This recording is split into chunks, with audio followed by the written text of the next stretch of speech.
आम्ही कसं तरी वळवून पुढे जाऊन वळवून आलो आणि आम्ही मागं बघितलंच नाही. आणि माझं सहज लक्ष गेलं असं गाडीत, आम्ही फोर व्हीलर मध्ये बसलेलो, मी पुढच्या सीटला आणि हे ड्रायव्हिंग सीटला बसलेले, आणि मागं सहज बघितलं तर दोन पांढऱ्या आकृत्या मागं.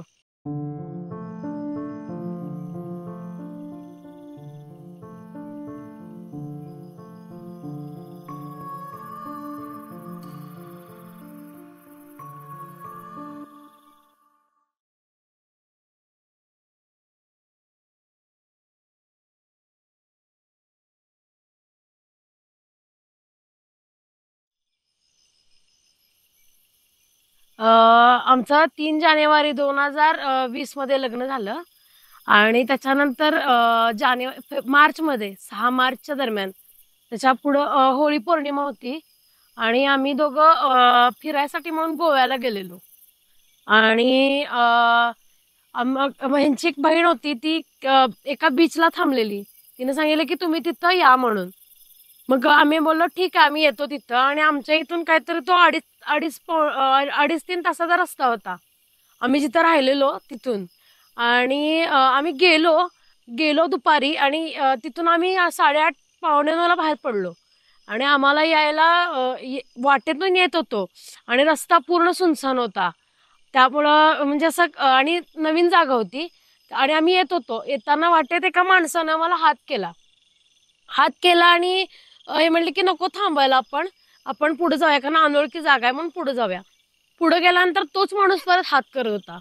असं 3-4 वेळा झालं. त्याला शर्ट पॅन्ट घातला होता आणि थोडा वयस्कर होता.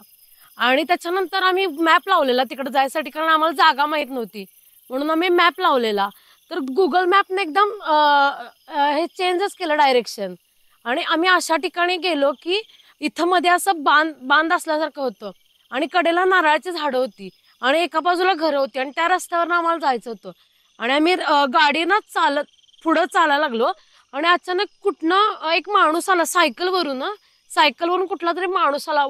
जाड होता, थोडा वयस्कर होता. तो काय केला, मला रस्ताच देईना. आणि एक जोडपं उभं राहिलेलं त्या नारळाच्या झाडाखाली.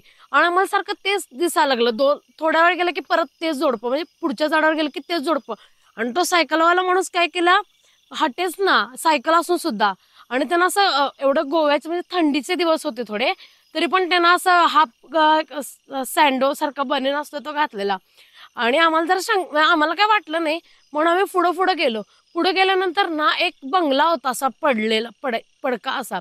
आणि ना आमची गाडी सारखी त्या तिकडच आपोआप म्हणजे जायला लागली डायरेक्शनवर. आणि ना मागून म्हणजे असं खूप लोकांचा घोळका कसा येतो, एक 15-20 लोकांचा, तसं कोणतरी बोललेला आवाज यायला लागला शांततेत असा. आणि आम्ही मागं बघतो तर मागं कोणच नव्हतं. आणि आम्ही पुढे चाललो ना, तर एका बाजूला असं जळलेला बंगला होता आणि एका बाजूला पडका बंगला होता. गाडी सारखी तिकडच जायला लागली. मग आम्ही काय केलं, आम्हाला थोडी भीती वाटली म्हणून आम्ही ह्याच्या म्हणजे श्रीवल्लभ म्हणजे दिगंबरा लावलं.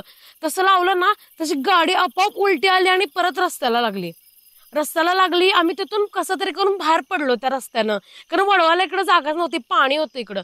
आम्ही कसं तरी पुढे जाऊन वळवून आलो आणि आम्ही मागं बघितलंच नाही. आणि माझं सहज लक्ष गेलं असं गाडीत, आम्ही फोर व्हीलर मध्ये बसलेलो, मी पुढच्या सीटला आणि हे ड्रायव्हिंग सीटला बसलेले.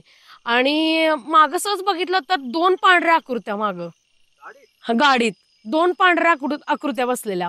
आणि मी यांना फक्त फोन केले की तुम्ही काय बोलू नका म्हणून. आणि त्यांना काय सांगितलं नाही मी घाबरतील म्हणून. आम्ही कसं तरी करून रूम पर्यंत आल्यानंतर सुद्धा त्या दोन आकृत्या गाडीत नव्हतं आमच्या मागे आल्या रूम मध्ये. आणि ते गोव्यातलं रूम कसं होतं, म्हणजे 2 बेड जोडलेले होते आणि तिथं असं कोच वगैरे ठेवलेलं. आम्ही आत आलो, हातपाय धुतले, तरी सुद्धा त्या तिथंच होत्या कोचवर. आणि म्हणजे मी ज्यांची पूजा करते ना, त्यांचं एक पुस्तक होतं माझ्यासोबत, ते त्यामुळे ते जवळ येऊ शकत नव्हते आमच्या, पण ते कोचच्या तिथंच थांबलेले. मग मी ह्यांना सांगितलं की तुम्ही बोलू नका फक्त. आणि मी ना काहीच बोलले नाही. आणि त्या आकृत्या दोन तिथंच बसून होत्या, आम्ही सारखं उठून बघायचे, ते तिथंच होत्या. मग रात्रभर मी जागीच होते. आणि हळूहळू काय झालं, मग ते आकृत्या ज्या होत्या ना, ते 3:30-4 जरा असं उजेड व्हायला लागल्यावर एक जी आकृती होती ना, ती धुरासारखी अशी त्या खिडकीतून बाहेर गेली. आणि तिथं आसपास नारळाची झाडं वगैरे भरपूर होती. आणि जी दुसरी आकृती होती ना, ती खूप म्हणजे 5:30-6 पर्यंत बसलेली तिथं. आणि ती मग निघून गेली. मग त्याच्यानंतर आम्ही लगेच रूम सोडली. असा आमचा एक्सपिरियन्स होता. थँक्यू. थँक्यू. हॅलो काजवा परिवार. माझं नाव रोहन आहे. बेसिकली मी चायनीज आहे. एक छोटंसं बॅकग्राऊंड सांगेल. वडील इथेच, म्हणजे त्यांचं जन्मता वगैरे सगळं इथेच झालं, स्कूलिंग वगैरे. तर इथल्या वेल नोन मध्यश्री म्हणजे पापास टिकटी सगळ्यांना माहीत असेल, तिथे वाढले आणि तिथले सगळे मखदूम हायस्कूलचे वगैरे. त्यामुळे त्यांची जी वाढ झाली ती म्हणजे नाही का हिंदू म्हणजे गणपती मानणारे ह्याच्यात झाली. तर त्यांचं लग्न झाल्यानंतर असं झालं, म्हणजे माझी मम्मी आहे पुण्याची. तर असं ऐकलं मी त्यांच्याकडनं की मी ज्यावेळेस म्हणजे मॉम प्रेग्नेन्सी होती माझ्या वेळेस, तर त्या काळात 90 सालात खूप पाऊस झाला होता. लाईट वगैरे 3-4 दिवस नव्हते. पुण्यावरनं ते कोल्हापूरला परत येत होते. ते आले बरेच रात्रीमध्ये, म्हणजे नाही का मध्यरात्री पोचले. स्टँड जवळून आमचं म्हणजे तो जवळपासच एरिया आहे, तिथे गार्डनही आहे. आणि वडिलांनी मेन रस्ता सोडून तो गार्डनच्या रस्त्याने तिथनं खाली आले तर त्या मध्यरात्री म्हणजे लाईट वगैरे काही नव्हतं. तर तिथे पास होत असताना त्या गार्डनच्या इथे एक येलो शॅडो मम्मीला पास होताना दिसली.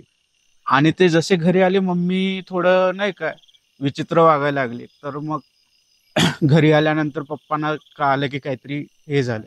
तर वडिलांनी बायबल वगैरे डोक्यावरती ठेवून, त्यांच्यामुळे त्यांची एक सवय की बाबा आधीपासून की आंघोळीला गेले की त्यांच्या तोंडातनं गणपती स्तोत्र येत राहतं. त्यांनी ते वाचायला वगैरे चालू केल्यानंतर मम्मी थोडी शांत झाली. असा छोटासा किस्सा होता. हा, एक असा छोटासा किस्सा होता. Thank you so much.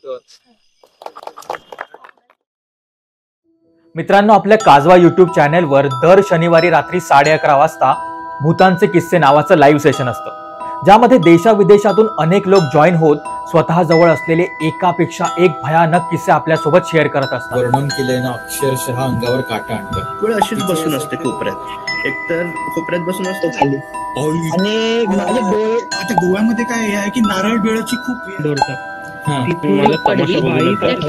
पाहिलं, गेली 2 वर्षे आपले सेशन्स अगदी सातत्याने सुरू आहे. मागच्याच वर्षी आपण त्याची 100री देखील गाठली. तुमचा कदाचित विश्वास बसणार नाही, पण आतापर्यंत जवळपास 1500च्या वर भूतांचे किस्से आपल्या या सेशन्स मध्ये सादर झालेले आहेत. आणि दिवसागणिक हा आकडा अजूनच वाढत चाललाय.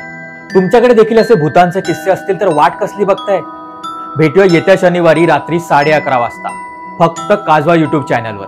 बाकी सर्व माहिती खाली डिस्क्रिप्शन बॉक्समध्ये दिलेली आहे.